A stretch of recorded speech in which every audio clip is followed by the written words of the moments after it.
안녕하세요. 오늘은 전통은행권에서 금융일반 업무를 하시다가 커리어를 데이터 분석과 프로덕트 기획 쪽으로 쌓아오신 현직자분을 모셨습니다. 저희 디깅커리어 컨설턴트로도 활동을 하고 계시는데요. 그래서 커리어를 전환을 하셨다 보니까 다룰 수 있는 내용들이 많을 것 같아요. 따라서 1부는 금융영업, 2부는 데이터 분석과 PM 쪽으로 한번 이야기를 나눠보도록 하겠습니다. 그럼 선생님께서 먼저 자기소개 부탁드릴게요. 안녕하세요. 저는 경험주의자 제임스라고 합니다. 우선 저는 경험을 해봐야 좀 어떤 일에 대해서 안다고 생각을 하는데요. 선배들이 직장에 바로 취업을 하고 몇 년 동안 계속 한 직장을 다니는 걸 보면서 개인적인 성향이 사실 맞지 않는다고 좀 생각을 했어요. 그래서 입사 전에 최대한 다양한 활동을 경험해보고자 했고, 기획의 끝이라는 방송작가 일부터 일반인 극단에서 연극 무대를 연출하고 배우로 서보기도 했었고요. 근데 그러다 보니까 결국에는 어떤 명확한 틀 안에서 업무를 하는 게 저의 성향에 좀 맞겠다는 생각이 들더라고요. 그 이후에는 전공을 살려서 금융 쪽으로 취업을 준비하게 되었어요. 그래서 처음에는 이제 전통은행권에 입사를 하게 돼서 금융영업 관련된 업무를 담당을 했었고요. 그 이후에는 핀테크 스타트업에서 데이터 애널리스트, 그리고 현재는 인터넷 은행에서 데이터 애널리스트 겸 PM 일을 맡고 있습니다.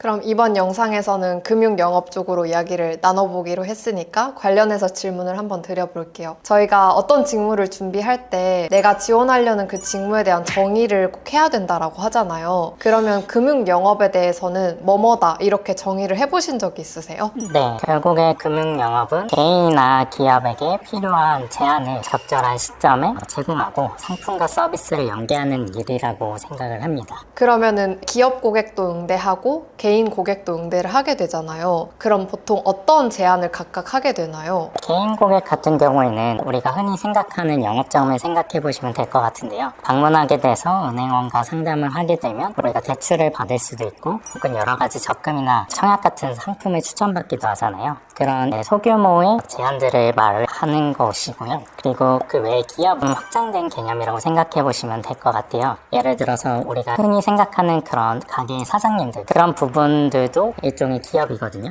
그런 작은 기업들부터 대기업에 이르기까지 굉장히 큰 규모의 기업에게도 관련된 대출 상품을 제안한다거나, 혹은 이제 자금과 관련된 투자처를 제안한다거나, 이런 여러 가지 활동들을 수행한다고 보시면 될 것 같습니다. 그러면 관련 직무로 이제 인터넷을 찾아보다 보면은 중요한 역량이 뭐뭐다 이런 게 많이 나오는데, 실제로 실무 업무를 해보신 분한테 여쭤본다면 가장 필요한 역량 하나만 말할 수 있다면 어떤 역량을 강조하면 좋을까요? 아무래도 개인이든 기업이든 사람하고 엮여있는 일이기 때문에 커뮤니케이션이 가장 중요한 역량인 것 같아요. 그래서 각자의 상황에 따라 이해도와 이런 언어의 선택이나 이런 것들이 굉장히 다르기 때문에 상대방에 따라 맞추면 제안을 하고 부드럽게 뭔가를 제안하는 그런 능력이 가장 중요한 것 같습니다. 선생님은 좋으신 편이었나요? 네, 제 입으로 말하기는 좀 그렇지만 그래도 남들에 비해서는 조금 커뮤니케이션 역량이 우수했던 것 같습니다. 엄청 차분하신 것 같아요. 커뮤니케이션 역량이 또 누구는 경청을 잘한다 할 수도 있고, 누구는 뭐 문서화로 소통을 잘한다 할 수도 있는데, 금융 영업에서 커뮤니케이션을 잘한다는 게 구체적으로 어떻게 표현할 수 있을까요? 금융 영업에서는 어쨌든 영업이라는 말이 결국에는 상대방의 니즈와 우리가 제안하고자 하는 것을 연결시킨다는 의미잖아요. 그래서 상대방이 말을 잘 듣고 그에 맞춰서 우리의 서비스를 어떤 식으로 설명하느냐에 따라서 이런 커뮤니케이션 역량이 우수하다라는 포인트가 있는 것 같아요. 그래서 결국에는 경청을 잘하고 상대방이 이해하는 언어로 우리가 원하는 바를 전달하는 것, 이것이 좀 핵심이라고 생각을 합니다. 조금 전에 그 영업 능력을 말씀해 주셨는데, 다른 분들도 이제 자소서나 면접에서 영업 능력 좋다, 세일즈 스킬 있다 이렇게 어필을 하시더라고요. 근데 그 키워드가 중요하지만 흔하게도 느껴질 수 있을 것 같은데, 그때는 어떤 단어, 어떤 역량으로 바꿀 수가 있을까요?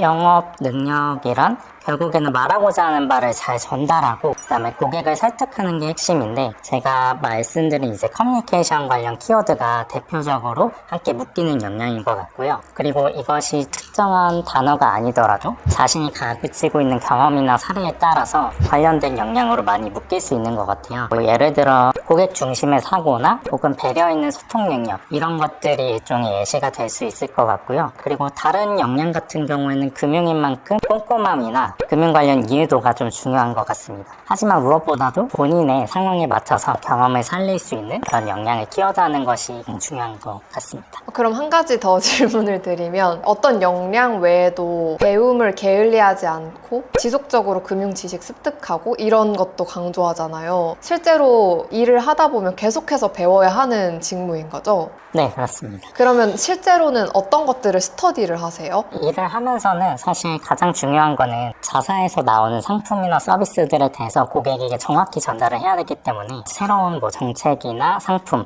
이런 것들에 대해서 끊임없이 공부를 해야 되고요. 그리고 이런 것들을 중개하기 위해서 갖춰야 되는 자격증들이 있어요. 이런 금융 자격증들에 대해서 공부를 하기도 하고, 그리고 더군다나 요즘은 데이터나 AI가 점점 중요해짐에 따라서 데이터 관련 역량들에 관해서 공부를 하기도 합니다.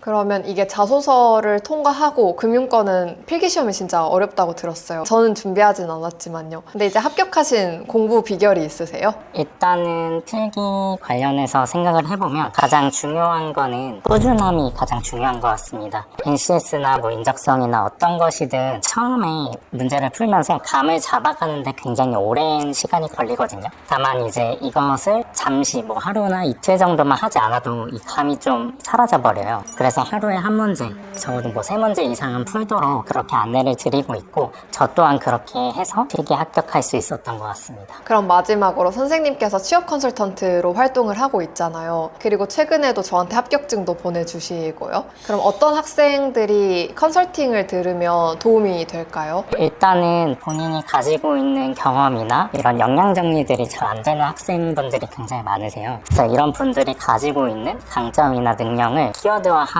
경험화하는데 가장 특화되어 있는 것 같고요. 그 외에도 금융권에 관해서 전혀 모르겠는데 준비하시는 분들, 혹은 금융 관련해서 무관하거나 비전공자셔서 준비된 사항이 아예 없다라고 생각하시는 분들께서 도움을 좀 많이 받으시는 것 같습니다. 실제로 수강했던 분들 중에 기억에 남는 분이 있으세요? 가장 기억에 남는 분들 중 하나는 일단 비전공자 분이셨는데 금융과 관련해서 진로를 바꿔보고 싶다 이렇게 말씀을 하셔가지고 같이 준비를 한 경험이 있어요. 근데 이제 그분이 IT 쪽으로 진로를 원래 쌓아오셨다 보니까 좀 IT에 맞춰서 포커싱이 돼 있더라고요. 그래서 그 수강생분과 함께 이런 IT적인 역량을 금융 영업 분야에서도 강조될 수 있는 역량으로 좀 바꾸는 작업들을 많이 진행을 했었고요. 이제 서류도 합격하시고 잘 진행하시다고 얘기를 들었습니다. 좋습니다. 그러면 오늘은 금융영업 직군으로 이제 이야기를 나누어 보았는데요. 저희가 2부에는 데이터 분석으로 이야기를 나누기로 했잖아요. 그래서 금융영업 직군으로 준비하시는 분들은 이 영상 참고하셔서 본인만의 인사이트로 뽑아가시면 좋을 것 같습니다.